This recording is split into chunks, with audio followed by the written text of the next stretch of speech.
નમસ્કાર દોસ્તો, આજે તમારી સામે ફરીવાર એક નવી પઝલ લઈને આવી ગયો છું. જિંદગીમાં સંબંધો ખૂબ મહત્ત્વની ભૂમિકા ભજવતા હોય છે અને સંબંધોને સમજવા જોઈએ, એને સાચવવાનો પ્રયત્ન પણ કરવો જોઈએ. તમે વિચારશો કે સંબંધો અને પઝલ સાથે શું મતલબ? હા, મતલબ છે કારણ કે આજની પઝલ સંબંધ આધારિત છે. અહીંયા આપણે એક પઝલ જોઈ રહ્યા છીએ જે બિલકુલ સંબંધ આધારિત છે.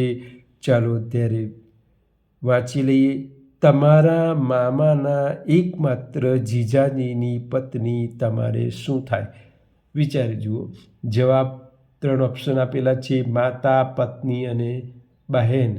જો તમારો જવાબ સાચો હશે તો એ વિકલ્પની સામે આપેલા બટનને દબાવીશું અને અહીંયા ફેન છે, પંખો છે, એ આપોઆપ ચાલુ થઈ જશે.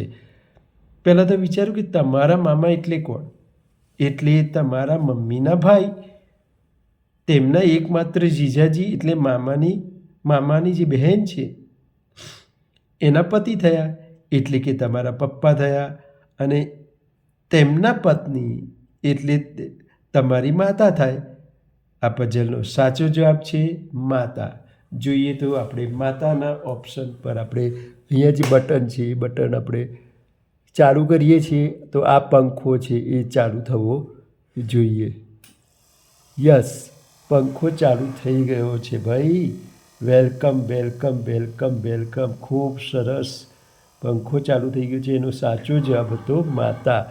જોઈએ આપણે એને બંધ કરી જોઈએ તો, અને આને ચાલુ કરી જોઈએ તો નથી ચાલુ થતો. આને ચાલુ કરી જુઓ તો નથી થતો. એનો મતલબ સાચો જવાબ હતો માતા. આજની પઝલ તમને કેવી લાગી એ કોમેન્ટ કરતા રહેજો, અને જોવા બદલ આપનો ખૂબ ખૂબ આભાર. આવજો. ફરીવાર નવી પઝલ સાથે મળીશું.